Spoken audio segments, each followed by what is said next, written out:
Έλα να σου πω. Θα κάνουμε βίντεο, τι θα γίνει? Τι βίντεο? Τι βίντεο? Εσύ δεν θα κάνεις βίντεο? Θα κάθεις όλη μέρα να μοντάρεις? Μην κάνεις πολύ. Δεν πιστεύω τι βίντεο θα κάνεις. Ήθελα να κάνω βίντεο που θα δείχνω πώς από όλο αυτό το χάος εδώ πέρα θα φτιάξεις YouTube setup, αλλά πεινάω.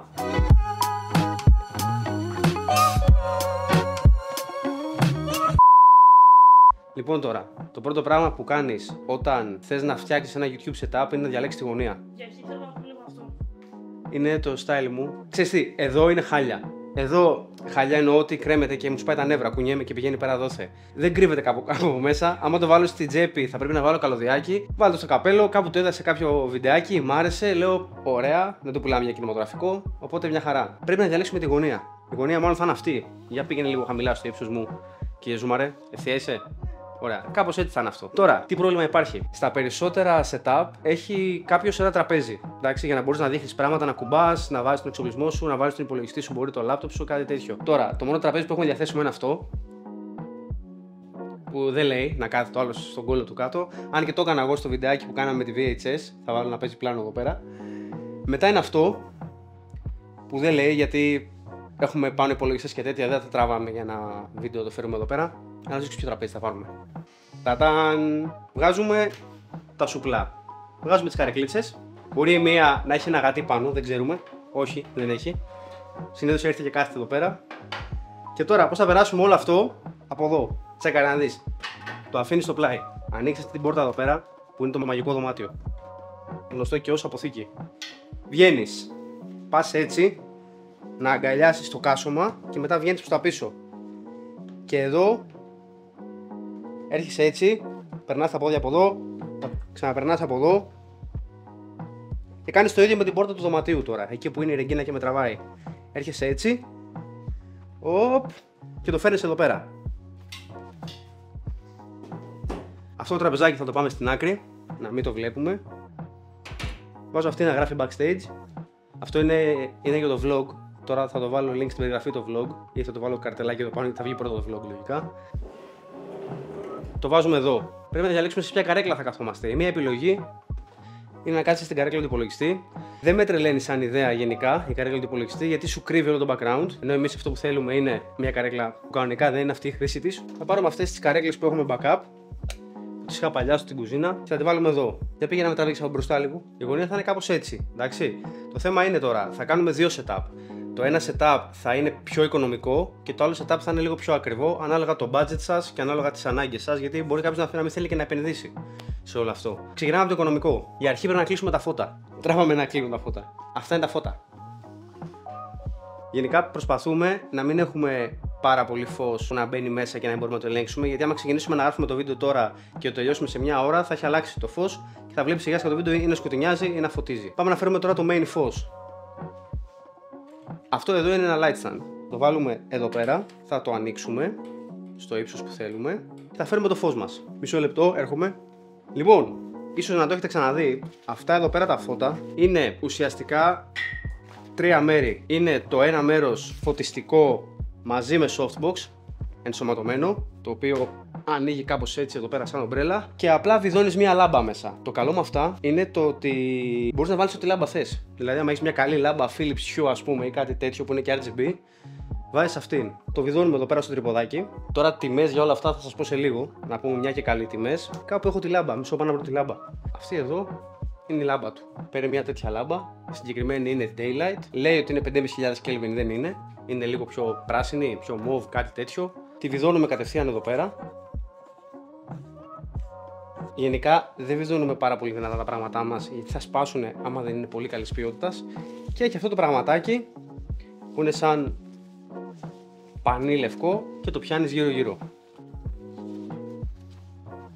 Τώρα για να καταλάβετε το budget εδώ πέρα, αυτό μαζί με αυτό με το τρυπόδι του, τη λάμπα επί 2, δηλαδή 2 softbox, 2 τρυπόδια, 2 λάμπες, τα είχα πάρει 80 ευρώ. Το βάζουμε στην πρίζα. Λοιπόν, έτσι είμαι με το φως. Είναι μαλακό φως, είναι μεγάλο φως. Όσο πιο μεγάλο είναι, τόσο πιο μαλακό είναι και δεν έχει σκιές. Δεν το έχω και πολύ πλάι, οπότε είναι μια χαρά, δεν μου κάνει πολύ έντονη σκιά. Τώρα το θέμα είναι ότι πίσω είναι ψιλοφλάτ όλα. Πάμε να το φτιάξουμε αυτό.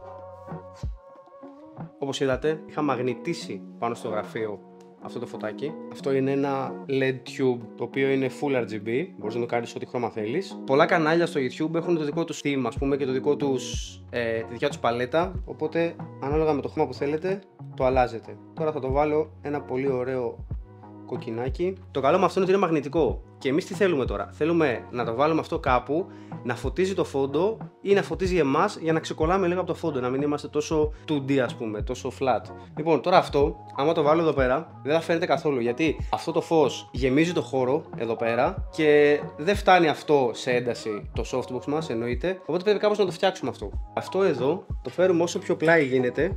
Μισό να περάσω, γιατί είναι λίγο περίεργα εδώ πέρα πράγματα.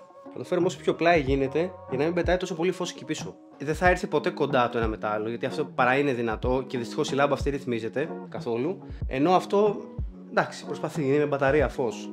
Μην ξεχνάτε ότι είμαστε στο budget version. Οπότε με αυτό πίσω και αυτό μπροστά έχουμε αυτό το setup. Φαίνεται ωραίο? Επειδή το δοκιμάζω τώρα και δεν βγαίνει, αυτό εδώ θα δω μήπως το φέρω εδώ να βαράει εμένα. Για να δω, με βαράει? Να κάτσω εδώ. Ωραία, τώρα αυτή είναι μια λύση εδώ πέρα, κάπου εδώ, κάπου 45 μοίρες. Έχουμε βάλει από εκεί πέρα το φωτάκι, το RGB, να μας δίνει εδώ πέρα μια κόντρα και έτσι έχουμε επίπεδα, δεν είναι απλά flat η εικόνα. Και το background, άμα θέλουμε, βάζουμε κάποιο άλλο φως ή κάτι τέτοιο. Αυτό είναι, έτσι μοιάζει το setup κάπως για το οικονομικό μας, για το budget setup, για το πιο φθηνό. Ένα φως. Δεύτερο φως, τραπεζάκι να μπορούμε να δείξουμε να κάνουμε ό,τι θέλουμε εδώ πέρα, να έχουμε τις σημειώσεις μας ή να έχουμε αυτά. Μπορεί να είναι κάποιο review από προϊόντα, κάτι οτιδήποτε. Το κάνεις άνετα στο σαλόνι σου, όπου θέλεις αυτό το πράγμα. Τώρα πάμε να δούμε το δεύτερο setup που είναι λίγο πιο ακριβό, αλλά σίγουρα έχει και πιο ωραίο αποτέλεσμα. Μην τραβήξω που τα ξεστήνω αυτά. Πες μου όταν είσαι έτοιμη. Είσαι έτοιμη, Ωραία. Το δεύτερο setup τώρα είναι πάλι η ίδια λογική. Τρίποδο, φως, softbox και τέτοια. Είναι λίγο πιο ακριβά τα πράγματα, είναι λίγο καλύτερα τα πράγματα, αντιμάρονται τα πράγματα. Πάω να φέρω τα πράγματα. Λοιπόν, αυτό εδώ. Σου έχω πει να μην παίζεις με τα πράγματά σου. Αυτά τα τρίποδα λέγονται C-stand. Είναι λίγο πιο heavy duty από τα άλλα και είναι δύο μέρη. Ο κορμός και τα πόδια. Τα πόδια είναι αυτά που άνοιξα. Βάζουμε τον κορμό είπα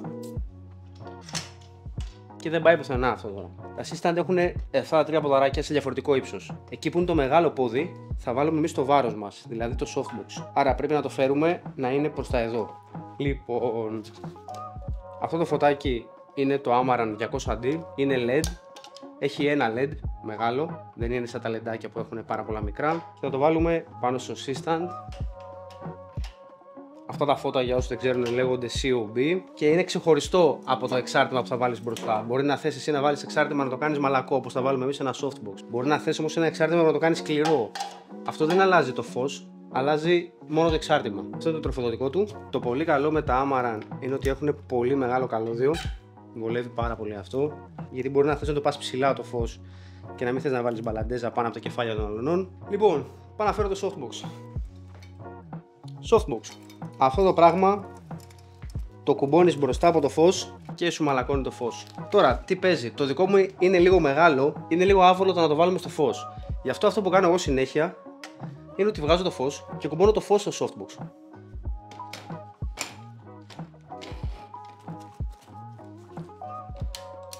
Και μετά το σηκώνω ολόκληρο και το βάζω εδώ πέρα. Έχει εδώ πίσω χερούλι για να το πιάνουμε και να το κατευθύνουμε. Το σφίγγουμε εκεί που θέλουμε να είναι. Το ανάβουμε. Θα το βάλω εγώ τώρα πολύ χαμηλά. Θα το βάλω στο 20% και θα προσπαθήσουμε τώρα να το πάμε όσο πιο μακριά γίνεται από το τραπέζι. Γι' αυτό, αν θέλετε τη γνώμη μου, μην πάρετε τόσο μεγάλο softbox. Εγώ δεν το έχω για αυτή τη χρήση, γιατί δεν θα έχετε τι να το κάνετε. Γέλα μία απέναντί μου. Εδώ είναι στο. Περίμενε. Εδώ είναι στο 14%. Φως, για να καταλάβετε πόσο δυνατό είναι. Και έχουμε βάλει και το softbox που ήδη κόβει φως και έχουμε βάλει αυτό εδώ που λέγεται grid και είναι για να μην πηγαίνει το φως παντού, να πηγαίνει μόνο εκεί που κοιτάει το softbox. Δηλαδή, πάμε πάλι να κάνουμε την ίδια διαδικασία του να βάλουμε κάτι πίσω για να δώσει λίγο παραπάνω χρωματάκι. Ποιος δεν το ξέρει αυτό?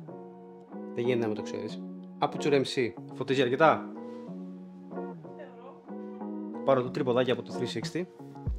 Θα βιδώσουμε αυτό το φως στο τρυποδάκι και το βάλουμε ακριβώς πίσω μας. Θα διώξουμε να καθαρίσουμε και το φόντο μας λίγο. Το βάλουμε πίσω μας να φωτίζει το φόντο. Τώρα, μία λύση είναι να το βάλουμε να φωτίζει εμάς. Φαίνεται? Δεν δίνει τίποτα. Άλλη μια λύση είναι να το βάζουμε από μια γωνία να φωτίζει το φόντο. Έτσι και έτσι. Τώρα για μένα τι κάνω γενικά είναι ότι το βάζω και φωτίζει εμένα. Τώρα αυτό είναι λίγο πιο ακριβό setup. Είναι δηλαδή το πρώτο setup που είχαμε ήταν light stand softbox με λάμπα δικιά του μέσα, το οποίο δεν μπορούσε να το τιμάρεις βέβαια, και ήταν και ένα light tube της Wii Light, δεν θυμάμαι πως λέγεται, νομίζω βγαίνει γύρω στα 100 ευρώ με ένα softbox, 140 με δύο softbox, κάτι τέτοιο. Απλά έχει το κακό ότι δεν μπορείς να τον τιμάρεις, να το ελέγξεις, δεν μπορείς να βάλεις κάποιο grid μπροστά γιατί έχει απλά ένα πανί για softbox και είναι λίγο κατώτερης ποιότητας, μπορεί να μην αντέξει βαριά χρήση, να μην αντέξει την πολλή χρήση, να αρχίσει να φθήρεται, να χαλάνε διακόπτες, να χαλάνε αυτά τα πράγματα. Έτσι είναι συνήθως με τα οικονομικά πράγματα. Τώρα αυτό το setup εδώ πέρα δεν υπάρχει ακριβώς το ίδιο, γιατί το 200D έχει καταργηθεί, έχει βγει το 200DS που είναι ουσιαστικά το ίδιο φως και λίγο πιο δυνατό κιόλας. Η τιμή του είναι 200DS 376 ευρώ και το C-Stand είναι στα 204 ευρώ, οπότε άμα κάνετε τα μαθηματικά μαζί με τα 100, πόσο έχει το MC, μαζί με τα 100 ευρώ που έχει το MC βγαίνει περίπου τόσο. Θα το βάλω εδώ. Οπότε ναι, αυτό είναι λίγο πιο ακριβό setup, είναι λίγο καλύτερο, μπορείς να το ελέγξεις, έχει dimmer αυτό, έχει dimmer αυτό, έχει το softbox που το ελέγχεις με το grid, δεν πετάει παντού φως όπως το άλλο. Οπότε βλέποντας και κάνοντας, το C-Stand είναι πολύ ανθεκτικό, μπορείς να το βάλεις με ένα boom, μπορείς να βάλεις 500 πράγματα πάνω, δεν θα πάθει τίποτα, ενώ το άλλο τρυποδάκι ήταν λίγο... Αυτά από μένα, γράψτε μου στα σχόλια κάτω ποιο είναι το setup σας, άμα κάνετε YouTube, ή ποιο είναι το setup που θέλετε να πάρετε για τα βίντεο σας και θα τα πούμε σε επόμενο βίντεο. Πάω να φτιάξω αυτό που μαγείρεψα πριν που είδατε, τα λέμε.